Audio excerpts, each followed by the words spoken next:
¿Mm? Con todo. Así que ya vamos a estar hablando en apenas un minuto con Antonio. ¿Ya lo tenemos, Antonio? Mirá vos. Bueno, entonces estamos hablando con Antonio Elio Brailovsky. Antonio, buenas tardes, ¿cómo te va? Hola, buenas tardes, ¿cómo están? Bien, aquí disfrutando de esta hermosa tarde que tenemos, después de la lluvia matinal, que también fue bastante agradable, pero la tarde está preciosa. Bueno, yo estaba diciendo que íbamos a hablar con vos de cosas que realmente se nos pasan por alto, porque hay mutaciones en el ambiente, a veces en el clima, que nosotros, como vivimos siempre sobre lo urgente, se nos pasan de largo, pasan inadvertidas. Pero vos has hecho un libro, La ciudad de Buenos Aires, el Delta del Paraná y el Río de la Plata. ¿Por qué no nos explicás un poquito cuál es la motivación que te llevó a escribir este libro? Mira, el tema es que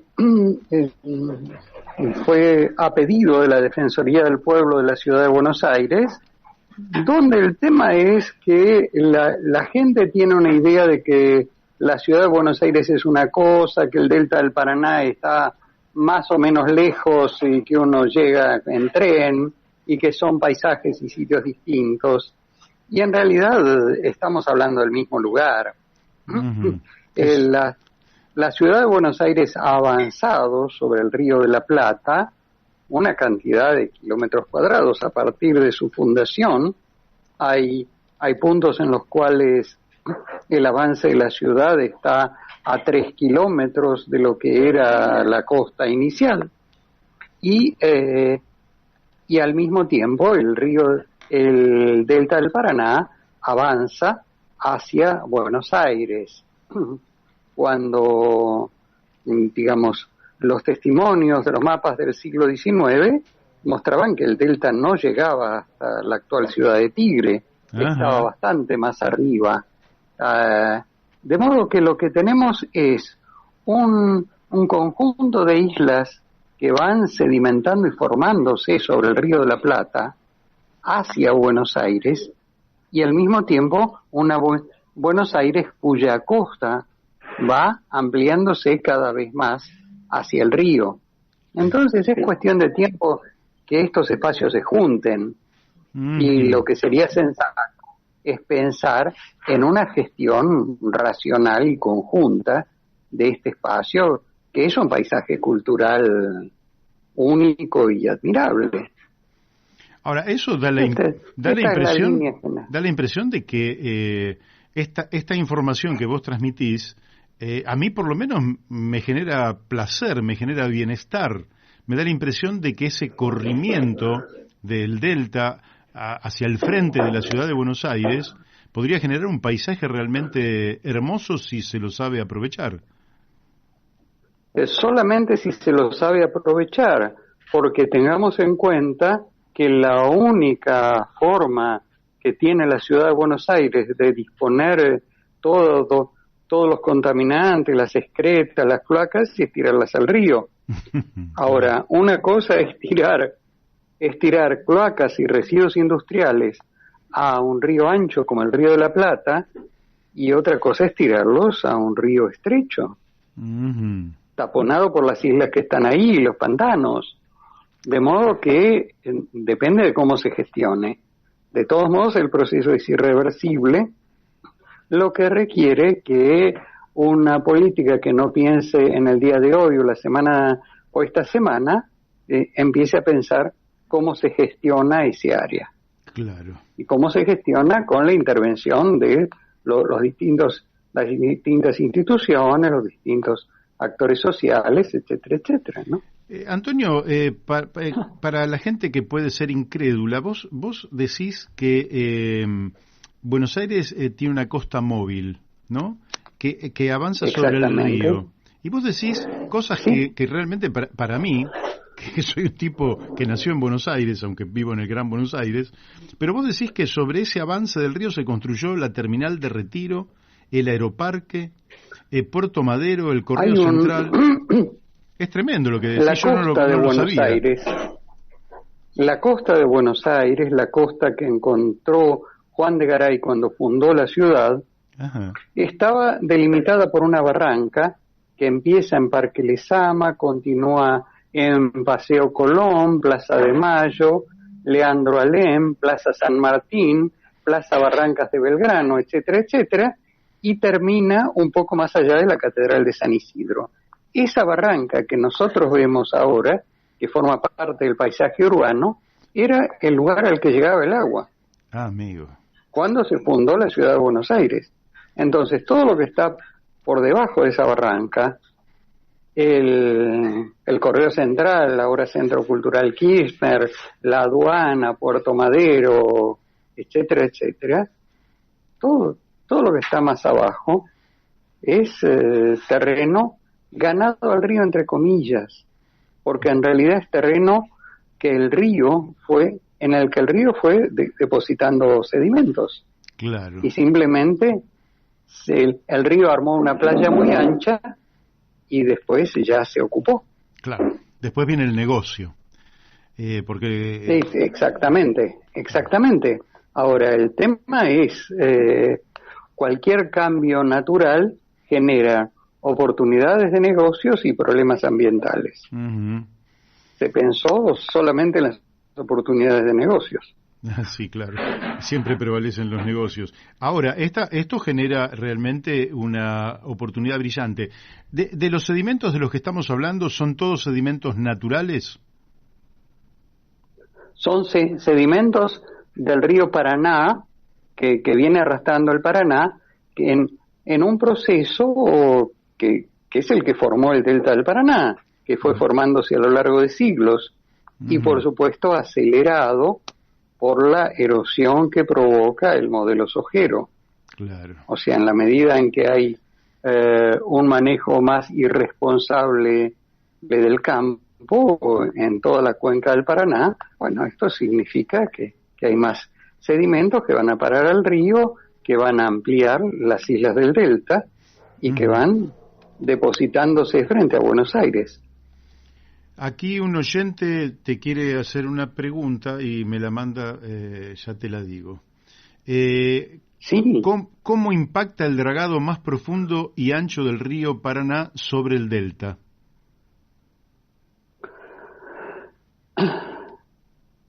digamos que impacta en otra zona. Ahora, realmente se ha hecho un dragado irresponsable en el sentido de que no se tuvo en cuenta toda la dinámica de sedimentación del río.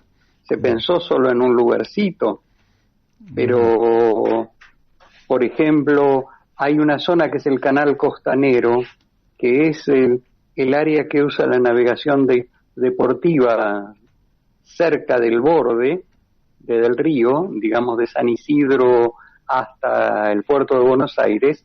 Ese canal costanero se ha ido sedimentando en los últimos años. Hay puntos en los cuales las embarcaciones ya no pasan, de modo que hay una sedimentación muy importante y todo lo que remueva el fondo va a desparramar más sedimentos. ¿Y cómo ves desde el punto de vista ambiental el tema del canal Magdalena que se está discutiendo justamente en este momento, motivo de la disputa que hay en torno a la vía navegable del Paraná y en torno, lógicamente, a la concesión del dragado que está hecho y a la posibilidad de revertirlo en favor de una empresa nacional? ¿Cómo ves eso desde el punto de vista ambiental? Yo creo que desde el punto de vista político es una buena idea, en el sentido de que facilita la comunicación entre los puertos fluviales y los puertos patagónicos. Claro. Ahora, la pregunta es si está hecho adecuadamente el estudio de sedimentación. O sea, tocar el Río de la Plata puede significar un caos de sedimentos por cualquier lado.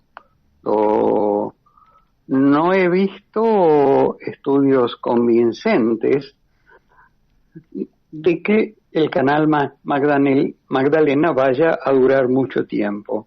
Y he visto bastantes objeciones en el sentido del riesgo de que termine taponándose muy rápidamente. De modo que antes, además de la discusión política con la que obviamente estoy de acuerdo, entonces yo creo que necesitaríamos más estudios empíricos de sedimentación. Y un puerto, o sea, y un puerto... hay un investigador que se llama Amorortu que plantea que los procesos de circulación del agua no se deben en sitios como la Pampa húmeda y como el Río de la Plata, no se deben solamente a la gravedad, sino también a la temperatura. Y en los modelos matemáticos nunca se tuvo en cuenta el movimiento del agua por la temperatura.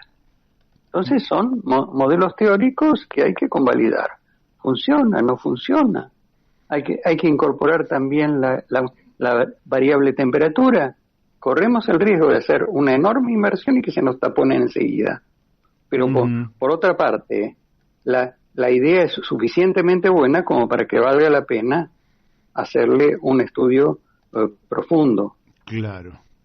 Y te hago otra pregunta. ¿Cómo ves la posibilidad que pensás que siempre se habló de construir un nuevo puerto más o menos a la altura de La Plata, por allí, que sería un puerto de aguas profundas, por el cual, lógicamente, se podría trasladar lo que sería el puerto de Buenos Aires, que ya todos indican que es un puerto obsoleto, caro, ineficiente, y trasladar todo para esa zona? ¿A vos te parece ambientalmente una propuesta razonable o tampoco hay ningún estudio y no sabemos nada?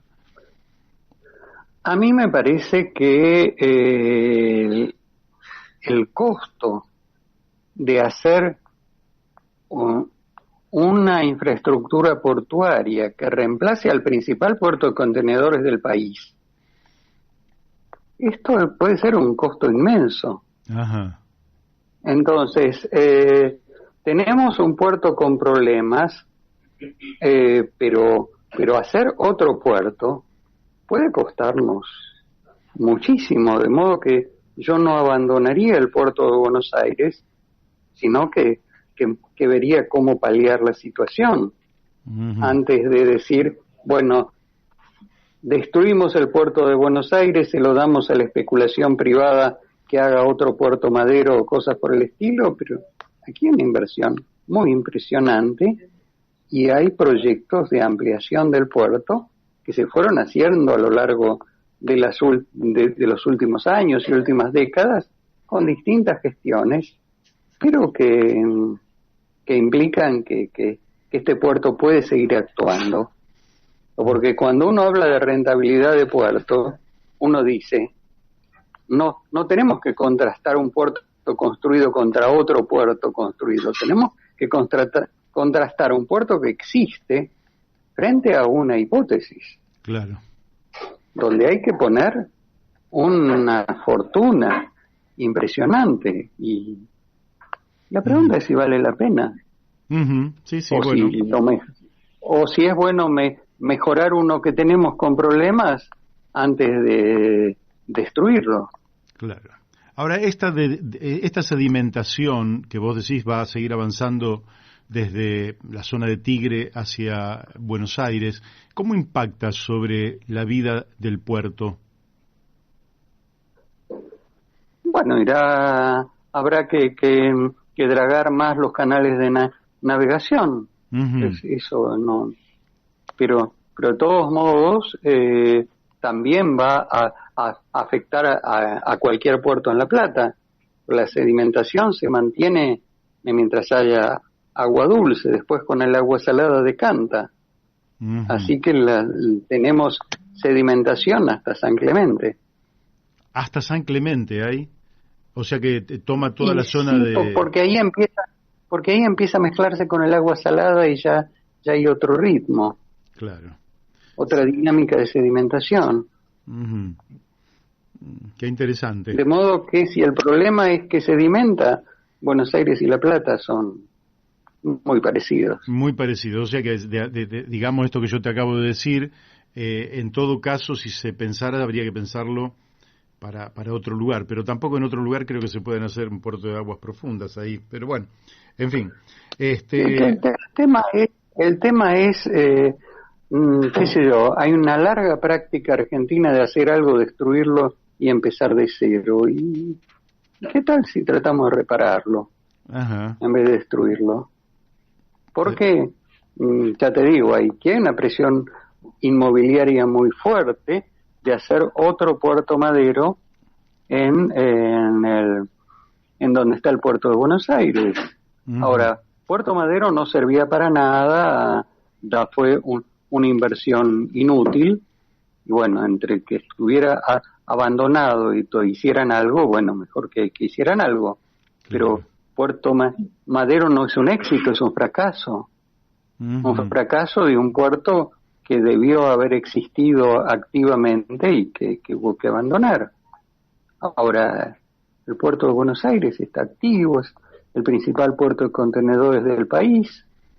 Las empresas privadas eligen llegar a Buenos Aires, de modo que si les resulta rentable llegar a Buenos Aires, Claro. más ahora que hay un paseo del Bajo que acorta la llegada de camiones. Así es. O sea, yo creo, y el paseo del Bajo se supone que se hizo para eso. Un poco angosto, Entonces, dicen algunos. Yo me metí un día por error con mi coche pero dicen algunos que es un poquito angosto. Pero de todas formas, es una obra impresionante. Pero justamente complementaria del puerto de Buenos Aires para facilitar su operatoria. Claro, está bien. Entonces, esto de que construimos algo y destruimos después, a mí me parece que más allá de que sabemos que hay empresas que quieren desactivar el puerto para hacer su negocio inmobiliario, pero Ujú. yo les haría poco caso. Está bien, está bien. Ahora, sigamos con lo anterior. ¿En cuánto tiempo puede darse ese corrimiento, digamos, de sedimentación, generando, digamos, un nuevo paisaje del delta hacia Buenos Aires? ¿De cuántos años estamos hablando? Estamos hablando de unas cuantas décadas ahora. Como no sabemos el ritmo de erosión de toda la cuenca, Ujú. tampoco sabemos la cantidad de sedimentos que van a venir. Claro. Lo único que sabemos es que con otros niveles de sedimentación mucho más lentos, uno piensa, por ejemplo, en aquella historia de la Reconquista en que Santiago de Liniers llegó desde Montevideo trayendo tropas, y Liniers entró por el río Reconquista, ahora río Tigre, Ajá. que daba directamente al río Abierto, al Paraná, al Plata. Ujú. Entonces, todas las islas que hay allí, desde bastante más arriba del Reconquista hasta San Isidro, se formaron después del desembarco de Liniers. Mirá, qué fenómeno interesante.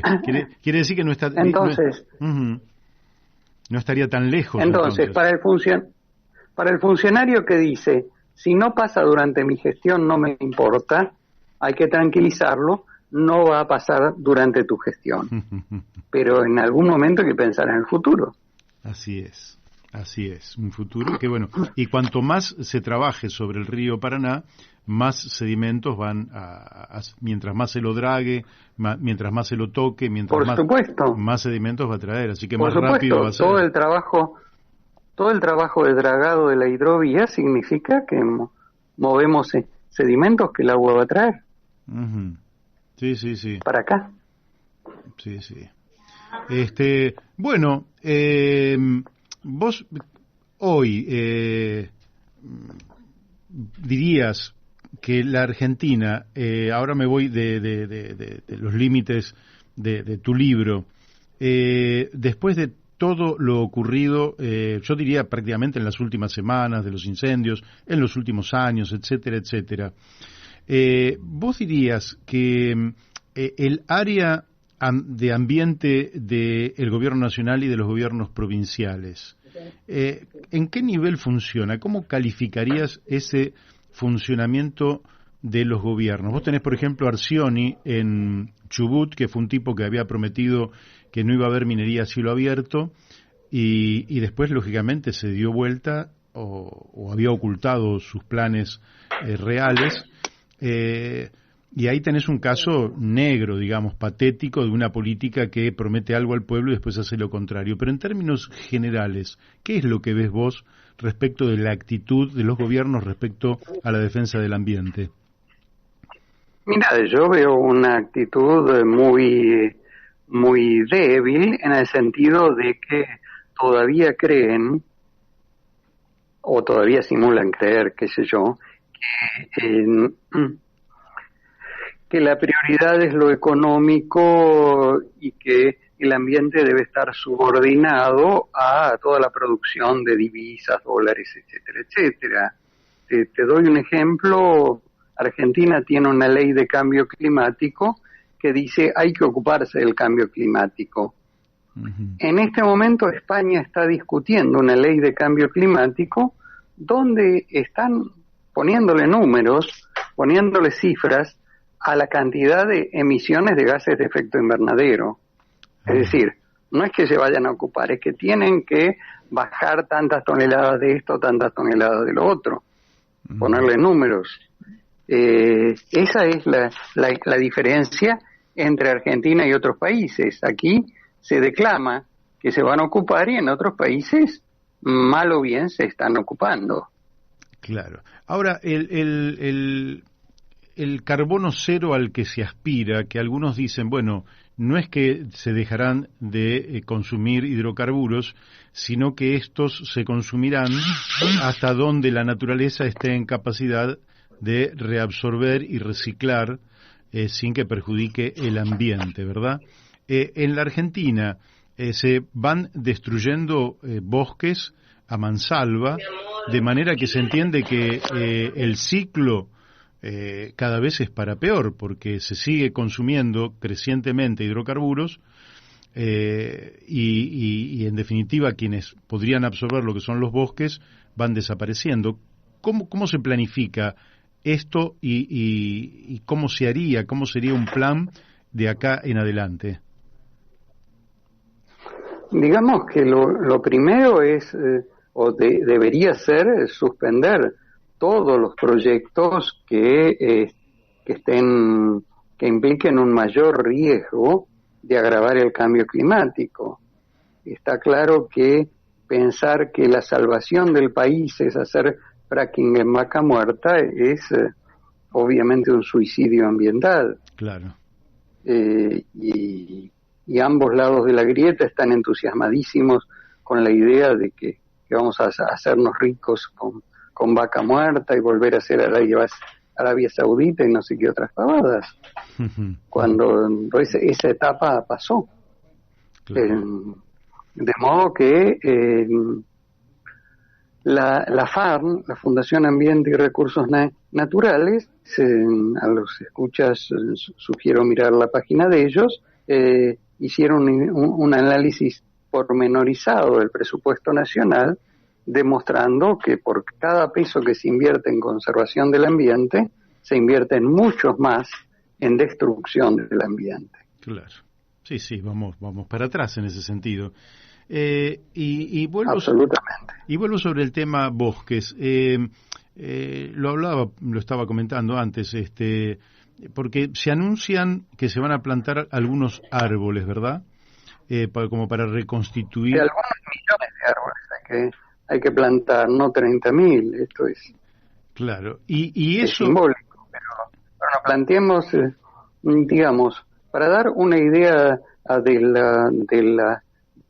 la escala, en la ciudad de Buenos Aires hay algunos cientos de miles de árboles. Uh-huh. Cientos de miles en una sola ciudad. En un país en el que se han quemado muchos millones de árboles en el 2020 y 2021. Entonces, si vamos en esa escala de 30.000, yo creo que es escaso, para decirlo con buena educación. Claro, es casi nada. Y se puede pensar realmente en una política de reforestación no pensada en función del extractivismo, es decir, de que son simplemente eucaliptus o pinos, que, en fin, ¿se puede pensar desde un punto de vista ambiental y económicamente puede ser sustentable esa política de plantar millones o por lo menos cientos de miles de árboles? Depende de lo que llamemos económico, es decir, si pensamos en cuánto le cuesta al mundo la pandemia, o cuánto le cuesta al país o al mundo esta pandemia, esta pandemia se origina no en un chino que se comió una sopa de murciélago, obviamente, sino que se origina en la destrucción de ecosistemas naturales que hicieron que la fauna que estaba en esos ecosistemas naturales, controlándose a sí misma, en equilibrio allí, migrara del ecosistema destruido y entrara en contacto con la humanidad. Claro. Y esto no es nuevo. En la década de 1830, repito, 1830, hace 2 siglos, un naturalista viajero, Alcides d'Orbigny, estuvo en el Amazonas boliviano y allí constató que en las zonas deforestadas habían aparecido enfermedades que no se veían en otros lugares. Sí, claro. De modo que hace por lo menos 200 años que sabemos que cuando se destruye un ecosistema, la gente se empieza a enfermar. Y obviamente, en la época en que la gente iba en carretas, la enfermedad quedó localizada. En la época en que globalizada, la enfermedad llegó a todo el mundo. De modo que, si uno piensa, o sea, necesitamos reconstruir ecosistemas porque el costo de perderlos hay que cargárselo a los costos de la pandemia. Claro. Y ahí se nota mucho. No es qué plata gano o qué plata dejo de ganar con plantando un bosque en este lugar. Es qué plata gano o dejo de ganar previniendo pandemias. Claro. Es decir, y te hago de mi parte la última en esta charla de hoy. Vos dirías que la sociedad tiene un solo camino, que es pensar en una sociedad ecológica, en una sociedad ambientalmente sostenible, porque el otro camino del desarrollismo económico a mansalva, arrasador de todo, no parece que pueda ser soportado por el planeta. ¿Vos estarías con ese diagnóstico o pensás que hay diagonales o tenemos que ir a un plan para ir a una sociedad económicamente distinta y no sostenida en un capitalismo que por sus leyes intrínsecas y la competencia desmesurada en la búsqueda de ganancia arrasa con seres humanos, con animales, con vegetales, arrasa absolutamente con todo? ¿Dirías que es una disyuntiva de hierro o pensás que no? Mira, el tema es cuanto antes las sociedades se den cuenta, mejor, menos daño se va a producir. Hay un modelo matemático que publicaron ayer o hoy, creo que en Infobae, donde hay varios investigadores que plantearon cuánto esperan que duren los efectos de la inmunidad de la vacuna. Ajá. Y esperan que duren unos pocos meses.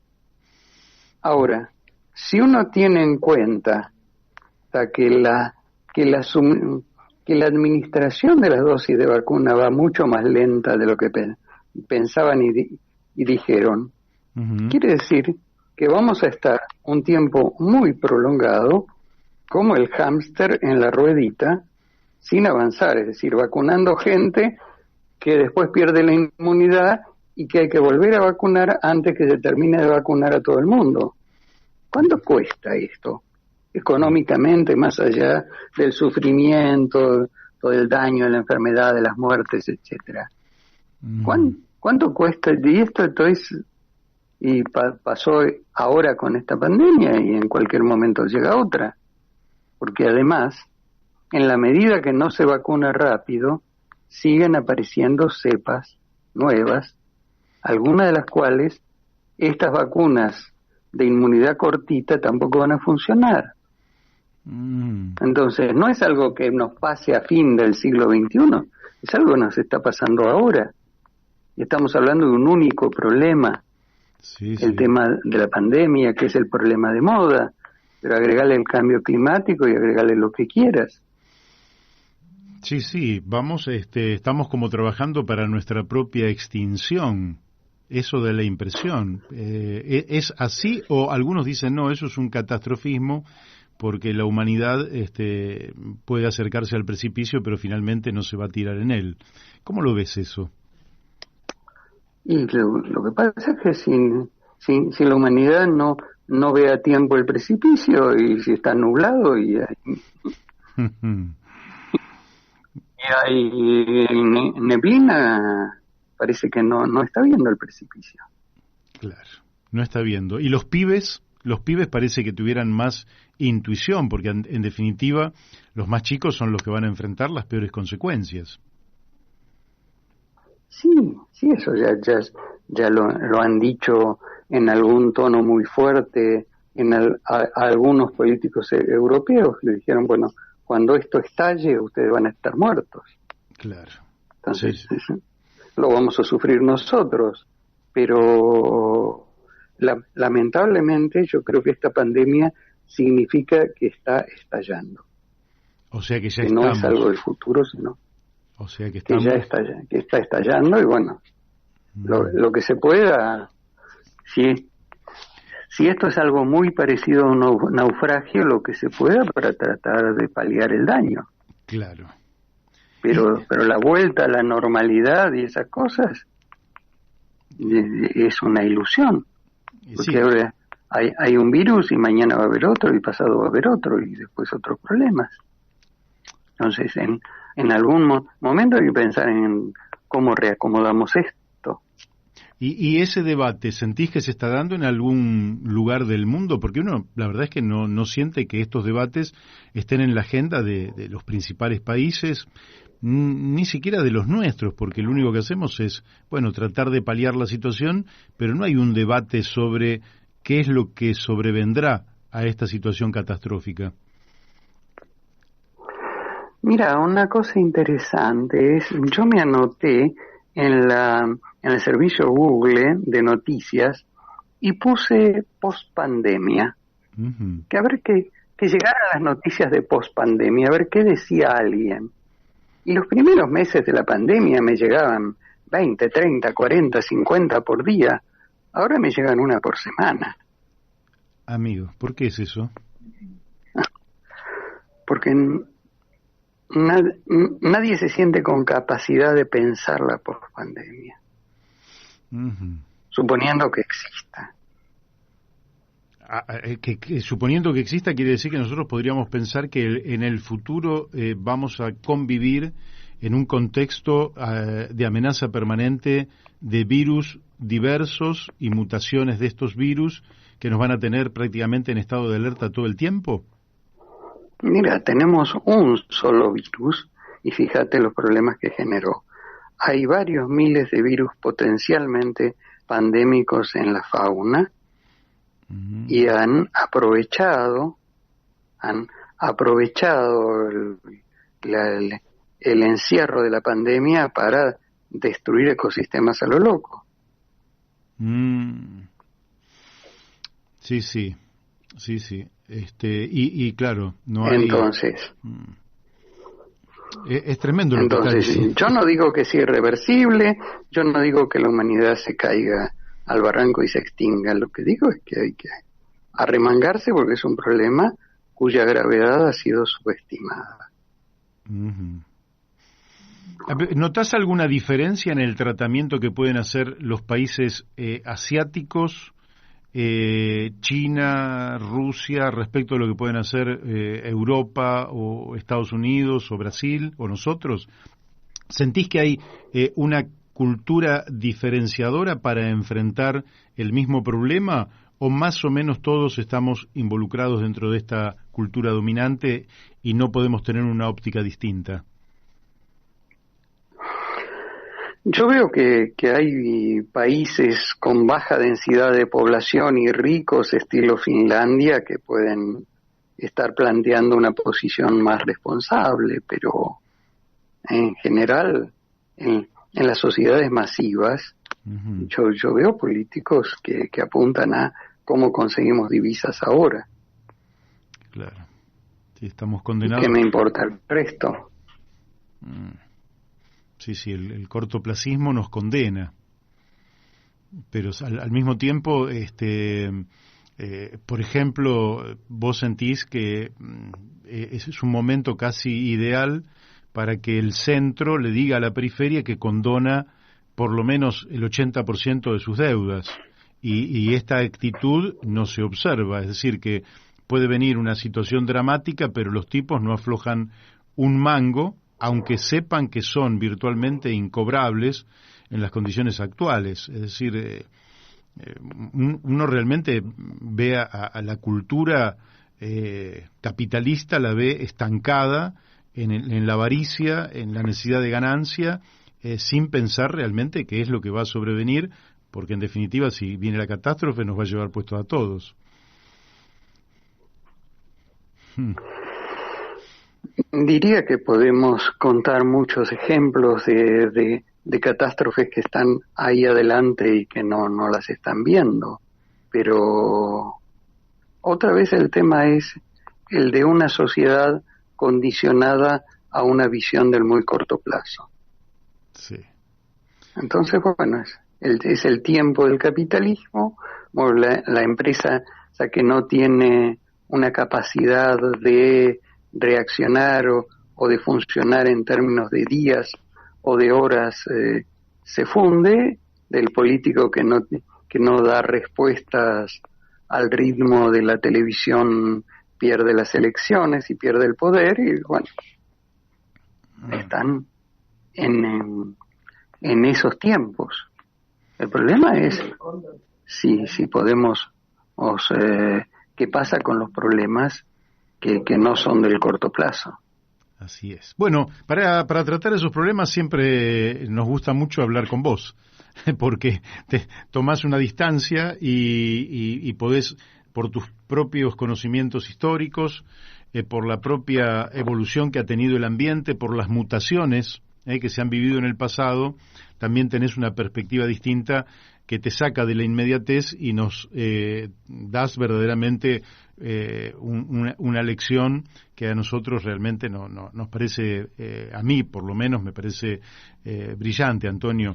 De manera que por hoy te voy a agradecer la participación aquí en La Brújula. Seguramente te volveremos a molestar más adelante porque además vos tenés la particularidad de observar fenómenos que a la inmensa mayoría nos pasan absolutamente inadvertidos, quizás porque también nosotros vivimos en la inmediatez y en la urgencia, y entonces sos como un llamador que nos dice, ojo, aquí se va encendiendo una luz roja, aunque en el inicio de esta conversación y la posibilidad de la expansión del delta del Paraná hacia Buenos Aires, a mí más que una luz roja me parece que se enciende una luz verde que si la dirigencia política la sabe entender, la podemos aprovechar para el bien común. Por lo menos es lo que me parece. Te dejo el cierre y te mando un abrazo. Te agradezco muchísimo el llamado, de veras. Bárbaro. Bueno, Antonio, hasta siempre. Gracias. Un abrazo grandote. Bueno, ustedes lo han escuchado, ¿eh? Alguien reflexivo, inteligente, culto, que no entiendo por qué no está en los grandes medios de comunicación.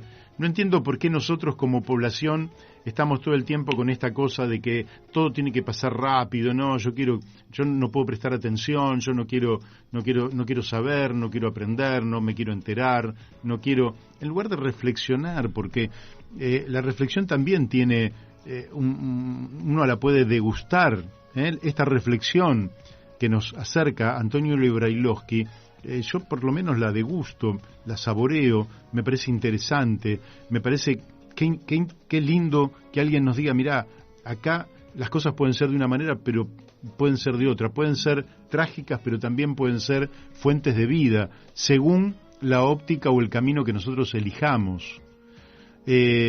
¿Por qué hombres como Antonio Brailovsky no están más en los medios de comunicación? Lo ignoro.